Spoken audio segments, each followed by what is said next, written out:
اس لیے فرمایا ان اللہ یحب التوابین، اللہ تعالیٰ توبہ کرنے والوں سے محبت فرماتے ہیں۔ اچھا، یہاں طلباء کے لیے ایک اور نکتہ، اگر ایک بندہ نیکی کے درجے پہ تھا، گناہ کر بیٹھا، تو اب اگر وہ توبہ کرے تو کیا توبہ کے بعد اس کو نئے سرے سے شروع کرنا پڑے گا یا وہ درجہ پھر مل سکتا ہے؟ یہ بھی تو ایک کوشچن ہے نا جو ذہن میں آتا ہے۔ اس میں علماء نے جواب دیے ہیں۔ پہلا جواب کہ ہاں، جب اس نے توبہ کر لی تو التائب من الذنب کمن لا ذنب لہ، گناہ سے توبہ کرنے والا ایسے ہوتا ہے جیسے گناہ کیا ہی نہیں۔ اس کا مطلب یہ کہ اب نئے سرے سے اوپر تک نہیں آنا پڑے گا۔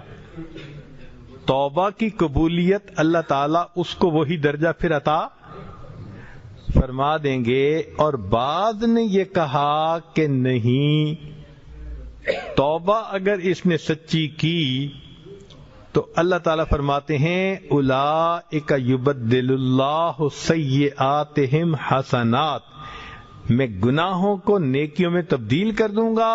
اگر توبہ قبول ہو گئی، اللہ اس کو پہلے درجے سے بھی ترقی عطا فرما دیں گے۔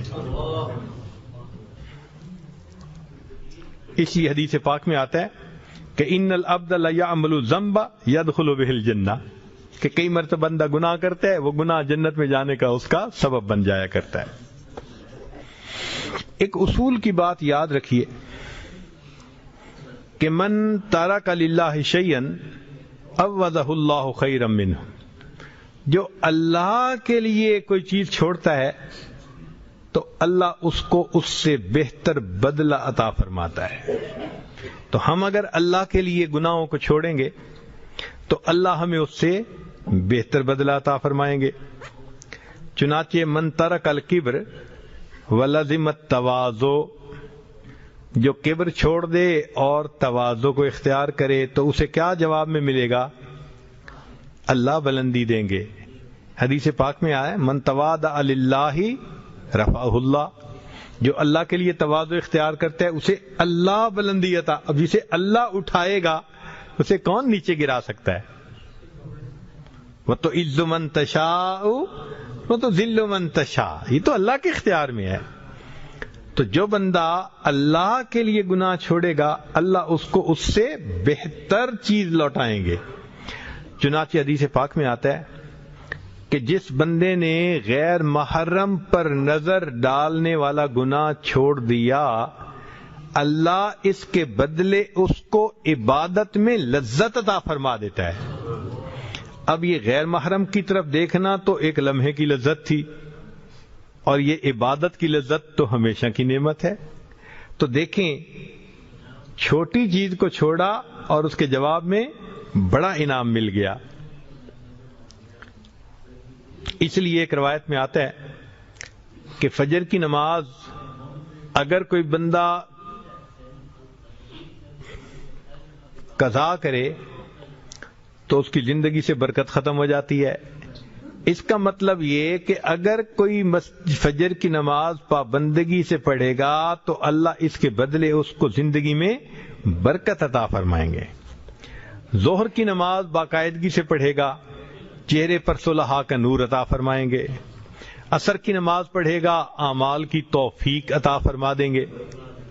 یہ کئی مرتبہ عصر کی نماز میں کمی کرتے ہیں، نتیجے میں توفیق چھن جاتی ہے عمل کی۔ مغرب کی نماز پڑھے گا، باقاعدگی سے رزق کی لذت عطا فرمائیں گے، اور عشاء کی نماز پڑھے گا، اللہ تعالیٰ اس کو لوگوں کے اندر دنیا اور آخرت میں اعتماد عطا فرما دیں گے۔ تو دیکھیے ان اعمال کے کرنے سے انسان کو کیا بڑے بڑے انعام مل گئے۔ جو مخلوق کی محبت سے توبہ کرے گا، اللہ اس کے دل میں اپنی محبت عطا فرما دیں گے۔ جو انتقام چھوڑ دے گا، کئی مرتبہ بندہ نیت کرتے ہیں نا انتقام لینے کی، سبحان اللہ، جو انتقام لینا چھوڑ دے گا تو فرمایا عوضہ اللہ الطمانیہ، اللہ اس کے دل کو اطمینان عطا فرما دیں گے، دل کو سکون عطا کر دیتے ہیں کہ اس نے، اس لیے حدیث پاک میں ہے کہ جو بندہ زنا کے اوپر قدرت رکھتا ہے، یعنی اگر وہ چاہے تو وہ کر سکتا ہے، مگر وہ اللہ کے خوف کی وجہ سے زنا نہیں کرتا، اللہ زنا سے بچنے کی بنا پر اس کو جنت میں اپنا دیدار عطا فرمائیں گے۔ اب دیکھیں گناہ کو چھوڑا تو کتنا بڑا اجر مل گیا۔ یہ اللہ رب العزت کی طرف سے مہربانی ہوتی ہے۔ من ترک الربا، جو سودی کام چھوڑ دیتا ہے، بارک اللہ فی رزق ہی، اللہ تعالیٰ اس کے رزق میں پھر برکتیں عطا فرما دیتے ہیں۔ من ترک الکذب، جو بندہ جھوٹ بولنا چھوڑ دیتا ہے، اکرمہ اللہ باجابت الدعاء، اللہ تعالیٰ اس بندے کی دعا کو قبول فرما لیتے ہیں۔ جھوٹ بولنا چھوڑ دیا تو اللہ رب العزت نے دعاؤں کو قبول کرنا شروع فرما دیا۔ جب تک زبان جھوٹی ہے دعا کیسے قبول ہو؟ جھوٹ ختم کر کے دیکھیے، سچی زبان سے نکلی ہوئی دعا اللہ رب العزت کے ہاں رد نہیں کی جاتی۔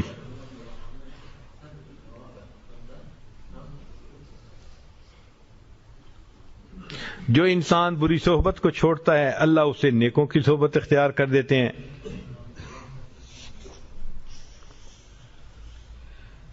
اور جو بندہ رشتہ داروں کے ساتھ رشتے ناتے جو توڑے ہوتے ہیں اس گناہ کو چھوڑ دیتا ہے، فکان برم بوالدیہ رزقہ اللہ الاولاد البررا، اللہ تعالی اس کی عمر میں برکت دیتے ہیں، اور جو ماں باپ کے ساتھ اچھا سلوک کرتا ہے اللہ اس کو فرما بردار اولاد عطا فرما دیتے ہیں۔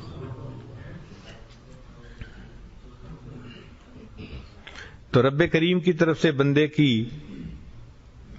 ضرور پذیرائی ہوتی ہے۔ چنانچہ کتابوں میں ایک واقعہ لکھا ہے، ایک قصاب تھا اور ہمسائے کی ایک کام کرنے والی لڑکی تھی، تو اس کے ساتھ اس کا معاشقہ چل پڑا، وہ عاشق ہو گیا اس کے اوپر۔ واقعہ ذرا سنیے گا۔ ان قصابا ولع بجاریۃ لبعض جیرانہ، اب اس لڑکی کو گھر والوں نے کسی کام کے لیے دوسری بستی کی طرف بھیجا، تو قدرتاً مغرب کے بعد کا وقت تھا، یہ پیچھے پیچھے تھا۔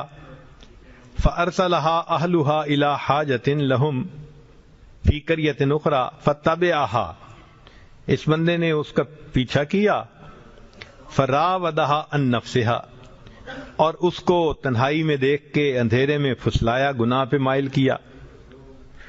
وہ نیک بچی تھی، جب اس نے اسے کہا نا کہ میں تو تم سے بہت محبت کرتا ہوں، تو اس نے آگے سے کہا لا تفعل لأنا اشد حبا لک منک لی ولکنی اخاف اللہ، اس نے کہا تم میرے ساتھ گناہ مت کرو، جتنی محبت تم مجھ سے کرتے ہو اس سے زیادہ محبت میں تم سے کرتی ہوں، مگر میں اللہ سے ڈرتی ہوں، میں گناہ نہیں کر سکتی۔ اس کے اخلاص والے الفاظ تھے کہ اللہ نے اس نوجوان کے دل میں یہ بات اتار دی کہ یہ اللہ سے اتنا ڈرتی ہے تو میں کیوں نہ ڈروں۔ چنانچہ اس نے توبہ کی نیت کر لی اور کہا کہ میں چلتا ہوں، فلاں بستی میں علماء بستے ہیں، ان کے پاس جاؤں گا، علم سیکھوں گا، نیک بن جاؤں گا۔ گرمی کا موسم تھا، سخت گرمی تھی، لمبے دن تھے، سفر پہ پیدل چل پڑا۔ راستے میں اسے ایک بڑے میاں ملے، تو بڑے میاں نے اس سے پوچھا کہاں جانا ہے؟ اس نے کہا فلاں جگہ۔ آپ نے کہاں جانا ہے؟ فلاں جگہ۔ تو بستیاں قریب قریب تھیں۔ انہوں نے کہا بھئی دیکھو 3 دن کا سفر ہے، تو ہم دونوں مل کے کر لیتے ہیں، اکٹھا چلیں گے، اکٹھا رکیں گے، تنہائی بھی نہیں ہوگی، سفر بھی ذرا کٹ جائے گا۔ بہت اچھا۔ اب جب سفر شروع کیا تو ان دونوں نے یہ دیکھا، نوجوان نے بھی اور بڑے میاں نے بھی، کہ سخت دھوپ کا موسم ہے مگر ان کے اوپر ایک بادل نے سایہ کیا ہوا ہے، اور جدھر وہ جا رہے ہیں بادل ساتھ ساتھ، بادل ساتھ ساتھ۔ تو اپنے دل میں بڑے میاں بڑے خوش کہ اللہ نے مجھ پر کرم کر دیا، گرمی میں مجھے بادل کا سایہ دے دیا۔ نوجوان بھی بڑا خوش کہ میں اس نیک بندے کے ساتھ چل رہا ہوں جس کی برکت سے میں دھوپ سے بچ گیا۔ 3 دن رات انہوں نے سفر کیا۔ جب الگ الگ ہونے لگے تو اللہ کی شان کے بوڑھے نے دیکھا کہ بادل کا سایہ نوجوان کے سر پہ، تو وہ بڑا حیران، لوٹ کے واپس آیا، اس نوجوان سے پوچھنے لگا کہ تمہارا کون سا عمل ہے جو اللہ کو بہت پسند آ گیا؟ تو نوجوان کی آنکھوں میں آنسو آ گئے، کہنے لگا میں تو گناہگار انسان ہوں، اتنی سی بات ہے کہ میں نے اللہ کے خوف کی وجہ سے یہ زنا کا گناہ چھوڑا تھا۔ میرا مالک کتنا کریم ہے، اس نے اولیاء کی مانند مجھے گرمی کے موسم میں اپنا سایہ عطا فرما دیا۔ تو جو دنیا میں بادلوں کے سایہ عطا فرماتا ہے وہ پروردگار جنت قیامت میں اپنے عرش کا سایہ عطا فرما دے۔ تو اللہ کے لیے جب بندہ گناہ چھوڑتا ہے لازماً اس کو اس کا اجر ملتا ہے۔ یہ ممکن ہی نہیں کہ اللہ تعالیٰ اس کو ریٹرن نہ دیں اس بندے کو۔ تو اس لیے ہمیں چاہیے کہ ہم اپنے گناہوں سے توبہ کریں۔ اب اگر گناہ سے بچنے پر کیا ملتا ہے اس کو دیکھنا چاہیں تو سورہ یوسف پڑھ لیجئے۔ حضرت یوسف علیہ السلام اپنے بھائیوں سے جدا، خاندان سے جدا، کنویں میں گرے، نکالے گئے تو پھر مصر میں آ کر بکے، بادشاہ نے خرید لیا۔ جب بھرپور جوانی کی عمر کو پہنچے تو جس گھر میں تھے اس عورت نے گناہ کی طرف مائل کر لیا۔ تو یوسف علیہ السلام گناہ سے بچ گئے، کہا معاذ اللہ میں اللہ کی پناہ مانگتا ہوں۔ اب دیکھیے یوسف علیہ السلام ماں باپ سے دور تھے، بھائیوں سے دور تھے، وطن سے دور تھے، اپنا کوئی نہیں تھا، سینکڑوں میل کا فاصلہ تھا، لیکن وہ گناہ سے بچے۔ اب اس گناہ سے بچنے پر اللہ نے کیا اجر دیا کہ سب سے پہلے تو ان کو خزانوں کا والی بنا دیا، وارث بنا دیا، تخت و تاج عطا کر دیا۔ پھر اللہ رب العزت نے ایک بھائی کو ان کے پاس پہنچا دیا، پھر اس کے بعد اللہ تعالیٰ نے بھائیوں کو آنے کی توفیق دی، پھر والدین بھی آ گئے، پورا خاندان یوسف علیہ السلام کے پاس آ گیا، عزتیں ملیں۔ کیا وجہ تھی؟ اس لیے کہ انہوں نے گناہوں سے اپنے آپ کو بچایا تھا۔ جو گناہ سے اپنے آپ کو اللہ کی رضا کے لیے بچاتا ہے اللہ ہمیشہ اس کو عزتوں سے نوازتا ہے۔ تو سورہ یوسف اس بات کی دلیل ہے کہ جو بندہ چھوڑے گا گناہ تو اللہ رب العزت اس کو گناہوں سے بچائیں گے بھی اور توبہ پہ جمے رہنے کی توفیق بھی عطا فرمائیں گے۔ اچھا، کئی مرتبہ ذہن میں یہ بات آتی ہے میں نے جی بڑی توبہ کی ہے مگر کیا کروں کہ بس میں تو گناہ سے بچ نہیں سکتا۔ ذرا اس بارے میں بھی چند احادیث سن لیجئے تاکہ ہم بات کو مکمل کریں۔ انس رضی اللہ تعالیٰ عنہ، انس رضی اللہ عنہ فرماتے ہیں قال قال رجل یا رسول اللہ صلی اللہ علیہ وسلم، ایک بندہ نبی علیہ السلام کی خدمت میں حاضر ہوا، کہنے لگا اے اللہ کے رسول صلی اللہ علیہ وسلم انی اذنب، میں گناہ کرتا ہوں۔ قال، نبی علیہ السلام نے فرمایا استغفر، بھائی استغفار کر۔ قال فاستغفر واعود، اے اللہ کے نبی صلی اللہ علیہ وسلم میں استغفار کرتا ہوں پھر گناہ کر بیٹھتا ہوں۔ قال فاذا عدت فاستغفر، فرمایا اگر تو پھر گناہ کرے تو پھر استغفار کر۔ قال واستغفر واعود، تیسری مرتبہ وہ کہتا ہے اے اللہ کے حبیب صلی اللہ علیہ وسلم میں توبہ کرتا ہوں پھر گناہ کر بیٹھتا ہوں۔ قال فاذا عدت،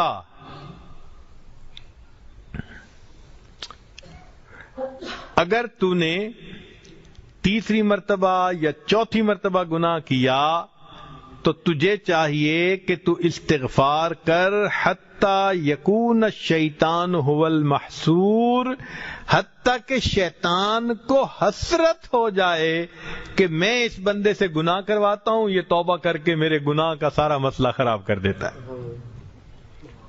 مقصد یہ کہ اگر شیطان گناہ کروانے سے باز نہیں آتا تو ہم توبہ کرنے سے باز کیوں آتے ہیں؟ اس پر حضرت اقدس تھانوی رحمۃ اللہ نے ایک عجیب حکایت لکھی ہے۔ فرماتے ہیں قیامت کا دن ہوگا، اللہ تعالیٰ ایک بندے کو کھڑا فرمائیں گے اور فرشتوں کو فرمائیں گے اس کا نام اعمال چیک کرو۔ اب اللہ تعالیٰ تو بھید جانتے ہیں، مگر اللہ تعالیٰ بسا اوقات خود چاہتے ہیں فرشتوں سے کہ بھئی دیکھو نام اعمال کو۔ فرشتے کہیں گے اللہ اس نے گناہ کیا، پھر اس نے توبہ کی، پھر گناہ کیا، پھر توبہ کی، پھر گناہ کیا، پھر توبہ کی، ساری عمر یہی حال رہا اس کا، گناہ کرتا رہا، توبہ کرتا رہا، گناہ کرتا رہا، توبہ کرتا رہا۔ اللہ تعالیٰ فرمائیں گے اچھا اس کا مطلب یہ کہ شیطان نے اس کو گناہ کے ذریعے گرایا، یہ گر کے پڑا نہیں رہا، یہ پھر توبہ کر کے کھڑا ہو گیا، پھر شیطان نے گرایا، پھر یہ کھڑا ہو گیا، ساری عمر شیطان اس کو گراتا رہا، یہ اٹھ اٹھ کے کھڑا ہوتا رہا۔ میرا بندہ اصل میں توبہ کی نیت رکھتا تھا، تبھی تو اٹھ کے کھڑا ہو جاتا تھا، کیونکہ بار بار اس نے توبہ کی، میں نے اس کی توبہ کو قبول کے سب گناہوں کو معاف فرما دیا۔ تو ہم ہار تو نہ مانے نہ شیطان سے، وہ گناہ کرواتے ہیں ہم فوراً توبہ کریں۔ نہ چت کر سکے نفس کے پہلواں کو، تو یوں ہاتھ پاؤں بھی ڈھیلے نہ ڈالے، ارے اس سے کشتی تو ہے عمر بھر کی، کبھی وہ دبا لے کبھی تو دبا لے۔ اس پر کسی نے کہا کہ جی نہیں میں نے تو کبھی بھی نہیں دبایا، شیطان ہی مجھے دباتا رہتا ہے ہر وقت۔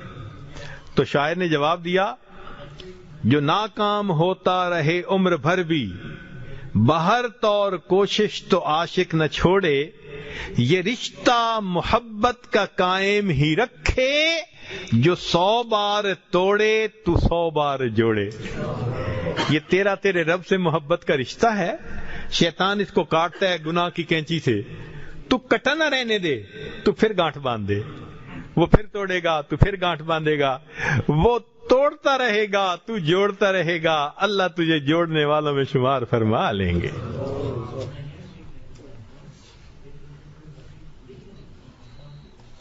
ایک دوسری حدیث مبارکہ سنیے۔ نبی علیہ الصلوۃ والسلام کے پاس ایک صحابی آئے، ان کا نام تھا حبیب۔ جاء حبیب بن الحارث الى النبی صلی اللہ علیہ وسلم فقال یا رسول اللہ صلی اللہ علیہ وسلم انی رجل مقراف، میں ایک ایسا بندہ ہوں جو بڑا ہی گنہگار ہوں۔ فقال تب الی اللہ یا حبیب، نبی السلام نے فرمایا اے حبیب اللہ کے سامنے توبہ کر لے۔ فقال یا رسول اللہ، عرض کی اے اللہ کے حبیب صلی اللہ علیہ وسلم انی اتوب ثم اعود، میں توبہ بھی کرتا ہوں پھر لوٹ آتا ہوں، گناہ کر بیٹھتا ہوں۔ فقال فکلما اذنبت فتب، تو جب بھی گناہ کرے تو توبہ کر۔ قال، کہنے لگا یا رسول اللہ صلی اللہ علیہ وسلم، اے اللہ کے نبی صلی اللہ علیہ وسلم اذا تکثر ذنوبی، اگر میرے گناہ بہت ہو جائیں، یعنی میں توبہ کروں پھر توڑ بیٹھوں پھر توبہ کروں پھر اور بار بار گناہ کرتا رہوں، تو یا اللہ کے نبی صلی اللہ علیہ وسلم پھر کیا ہوگا؟ سبحان اللہ، نبی علیہ السلام نے جواب دیا، فرمایا عفو اللہ عز وجل اکثر من ذنوبک یا حبیب، اے حبیب اللہ کی جو معافی ہے اور رحمت ہے وہ تیرے گناہوں سے زیادہ بڑی ہے، توبہ کرتا رہے گا وہ قبول فرماتا رہے گا۔ سبحان اللہ، سبحان اللہ، اللہ رب العزت کتنے قریب ہیں۔ چنانچہ ایک اور حدیث مبارکہ سنیے۔ جاء رجل الی النبی صلی اللہ علیہ وسلم وهو یقول، ایک نوجوان آیا نبی علیہ السلام کی خدمت میں اور وہ کہہ رہا تھا وَذُنُوبَاهُ مَرَّتَيْنِ أَوْ ثَلَاثَ، 2 دفعہ اس نے کہا ہائے میرے گناہ، میں برباد، میں مارا گیا، لٹا گیا، جیسے ہم کہتے ہیں اپنی زبان میں. تو انہوں نے یہی کہا کہ ہائے مجھے میرے گناہوں نے برباد کر دیا. فقال له النبی صلی اللہ علیہ وسلم، اب ذرا غور کیجئے کہ وہ نوجوان کہتا ہے میں بار بار گناہ کر کر کے تباہ ہو گیا. اللہ کے حبیب صلی اللہ علیہ وسلم سے کیا فرماتے ہیں؟ فقال له النبی صلی اللہ علیہ وسلم، نبی علیہ السلام نے فرمایا قل، تو کہے اللہم مغفرتک اوسع من ذنوبی، اللہ تیری مغفرت میرے گناہوں سے زیادہ وسیع ہے، ورحمتک ارجا عندی من عملی، مجھے اپنے عملوں کی بجائے تیری رحمت کا بھروسہ زیادہ ہے. ثم قال له اعد، جب اس نے یہ کہہ دیا نا، نبی علیہ السلام نے فرمایا کہ اس دعا کو دوبارہ پڑھ. فاعادہ، اس نے دوبارہ پڑھی. ثم قال له اعد، نبی علیہ السلام نے فرمایا تیسری مرتبہ یہ دعا پڑھ. فاعادہ، اس نے تیسری مرتبہ پڑھی. فقال، نبی علیہ السلام نے فرمایا قم، کھڑے ہو جاؤ، فقد غفر اللہ لک، اللہ نے تیرے گناہوں کو معاف فرما دیا. تو حدیث پاک سے ثبوت مل رہا ہے بار بار گناہ کرنے والے بندے کو اللہ کے حبیب نے فرمایا اس دعا کو 3 مرتبہ سچے دل سے پڑھ دو، کھڑے ہو جاؤ، اللہ نے گناہوں کو معاف فرما دیا. اس لیے جب انسان اپنے گناہوں سے توبہ طائب ہوتا ہے تو اللہ رب العزت توبہ کو قبول کرنے میں جلدی فرماتے ہیں. اس لیے جبریل علیہ السلام نے آ کے بتایا اے اللہ کے حبیب صلی اللہ علیہ وسلم، ہم ہر چیز کو تولتے ہیں، ہم ہر چیز کو تولتے ہیں سوائے گناہگار بندے کے ندامت والے آنسوؤں کو. تو نبی علیہ السلام نے فرمایا آنسوؤں کو کیوں نہیں تولتے؟ اے اللہ کے نبی صلی اللہ علیہ وسلم، ایک ایک آنسو پر اللہ رب العزت سمندر کے برابر گناہوں کو معاف فرما دیتے ہیں. ایک ایک آنسو پر اللہ تعالیٰ گناہوں کے سمندروں کو معاف فرما دیتے ہیں. آگ کے سمندر کو ایک آنسو بجھا سکتا ہے. سبحان اللہ. سوچئے جب اللہ تعالیٰ اتنے کریم ہیں اور چاہتے ہیں کہ میرے بندے میری طرف لوٹ آئیں تو ہمیں وقت سے فائدہ اٹھانا چاہیے. اور انسان یہ بھی نہ سوچے کہ جی میں تو گناہ کرتے بڑی دیر لگ گئی. چنانچہ سنیے گا ذرا، ذکر ان بعض الرجال عبد اللہ تعالی 20 سنتاً ثم خلط 20 سنتاً. ایک آدمی تھا، اس نے 20 سال نیکی میں گزارے، پھر گناہوں میں پڑ گیا اور 20 سال اس نے گناہوں میں گزار دیے. ثم نظر فی المرآۃ، پھر اس نے شیشے کو دیکھا. فرأى الشیب فی لحیتہ، اس نے اپنی داڑھی میں سفید بالوں کو دیکھا. فأحزنہ، اس کا دل بہت صدمے میں آیا کہ اتنی میری عمر ہو گئی اور میں گناہوں میں پھنسا ہوا ہوں. وقال، اور وہ کہنے لگا یا رب، اے پروردگار، ان تبت الیک اتقبلنی، ان تبت الیک اتقبلنی، کیا اگر میں اب توبہ کر لوں تو آپ مجھے قبول کر لیں گے؟ فسمع ہاتفا یقول، اس نے ہاتف کی آواز سنی کہ کسی جواب دینے والے نے جواب دیا اور یہ کہا یا فلان، اے فلانے، اطاعتنا فشکرناک، تو نے اطاعت کی تو ہم نے تیرے اس نیکی کو قبول کر لیا. ثم ترکتنا، پھر تو نے ہمیں چھوڑ دیا. فامہلناک، ہم نے تمہیں مہلت دے دی. ثم ان عدت الینا، اگر تو لوٹ کے آئے گا، قبلناک، ہم تمہیں پھر قبول فرما لیں گے. فعاد الی التوبہ، بندہ توبہ کی طرف مائل ہو گیا. تو دیکھیے اللہ تعالیٰ تو تانا نہیں دیتے نا. اللہ اکبر کبیرہ. ایک عجیب بات سنیے، بہت عجیب بات، سبحان اللہ، ہم گناہگاروں کے لیے بڑی امید افزا بات ہے، ہم خطا کاروں کے لیے اور گناہگاروں کے لیے بڑی امید افزا بات ہے۔ قال موسیٰ علیہ السلام، موسیٰ علیہ السلام نے اللہ رب العزت سے گزارش کی، عرض کی، یا ربی، اے پروردگار، اذا سالک الطائع ماذا تقول له، جب آپ کو نیک بندہ، فرما بردار، طائع قرآنی لفظ ہے، اتینا طائعین، تو اگر نیک بندہ آپ کو پکارتا ہے تو آپ جواب میں کیا فرماتے ہیں؟ قال لبیک، اللہ تعالی نے فرمایا اس کے جواب میں میں لبیک کہتا ہوں۔ نیک بندہ جب مجھے کہتا ہے نا یا رب، تو میں اس کے جواب میں کیا کہتا ہوں؟ لبیک۔ قال فالزاہد، موسیٰ علیہ السلام نے کہا اگر کوئی زاہد آپ کو پکارے، قال اقول لبیک، اللہ فرماتے ہیں میں جواب میں لبیک کہتا ہوں۔ قال فالصائم، پوچھا اگر کوئی روزے دار آپ کو پکارے، قال اقول لبیک، اللہ فرماتے ہیں روزہ دار پکارے گا لبیک کہتا ہوں۔ قال، موسیٰ علیہ السلام نے پوچھا فالخاطئ، اللہ اگر خطا کار اور گناہ گار آپ کو پکارے، قال اقول، فرمایا میں اس کو کہتا ہوں لبیک لبیک لبیک۔ اے میرے پیارے موسیٰ علیہ السلام، جب گناہ گار مجھے پکارتا ہے میں 3 مرتبہ لبیک کہتا ہوں۔ نیک نے پکارا، روزے دار نے پکارا، زاہد نے پکارا، میں نے 1 مرتبہ لبیک کہا۔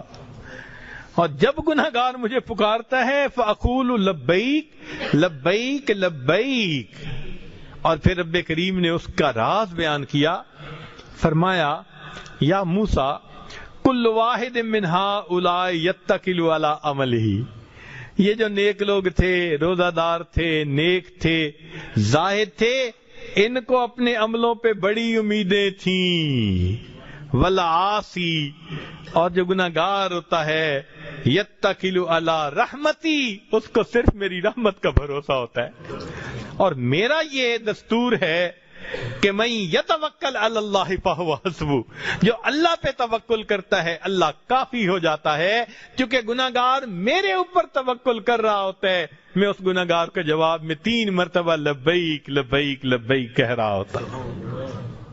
اس لیے کہتے ہیں کہ ماں اپنے بچھڑے بیٹے کا اتنا انتظار نہیں کرتی جتنا پروردگار اپنے بگڑے ہوئے بندے کا انتظار فرماتے ہیں کہ یہ میرا بندہ کب میرے دروازے پر آئے گا۔ آپ سوچئے، اللہ کے در سے اگر کوئی پیٹھ پھیر کے جائے تو آداب شاہانہ کا تقاضا تو یہ تھا کہ اس بندے کے پیٹھ میں پیچھے سے ایک لات لگوا دیتے اور ہمیشہ کے لیے دروازہ بند کرتے۔ وہ بدبخت، تم میرے دروازے سے پیٹھ پھیر کے گیا، یہ دروازہ میں نے ہمیشہ کے لیے بند کر دیا۔ رب کریم ایسا نہیں کرتے جو پیٹھ پھیر کے جا رہا ہو۔ اللہ فرماتے ہیں فَأَيْنَ تَذْهَبُونَ، میرے بندے کہاں جا رہے ہو؟ میرے بندے، تیرا کریم پروردگار تجھے اپنی طرف بلا رہا ہے، کیوں واپس نہیں آتے؟ یا ایھا الانسان ما غرک بربک الکریم، تیرا پروردگار، تو نے اپنے پروردگار سے کس چیز نے تجھے دھوکے میں ڈال دیا؟ تو جب رب کریم پیٹھ پھیر کے جانے والے کا اتنا احساس فرماتے ہیں تو جو توجہ کر کے رخ کر کے اللہ کے در کی طرف آ رہا ہوگا، اللہ رب العزت پھر اس کا کیسے استقبال فرمائیں گے؟ اس لیے فرمایا جب گناہگار بندہ آتا ہے، 1 بالشت آتا ہے، میری رحمت 2 بالشت جاتی ہے۔ وَإِنْ أَتَانِي يَمْشِي أَتَيْتُهُ هَرْوَلًا، میرا بندہ چل کے میری طرف آتا ہے، میری رحمت اس کی طرف دوڑ کے جا رہی ہوتی ہے۔ کہ پروردگار اتنا کریم ہو، اتنا مہربان ہو، ہم آج کی محفل میں اس سے فائدہ اٹھائیں، اس کی رحمتوں سے، اپنے پچھلے گناہوں سے توبہ کریں۔ رب کریم ہمارے سب گناہوں کو معاف فرما دیجئے اور ہمیں آئندہ معصیت کی ذلت سے بچا لیجئے۔ وآخر دعوانا ان الحمد للہ رب العالمین۔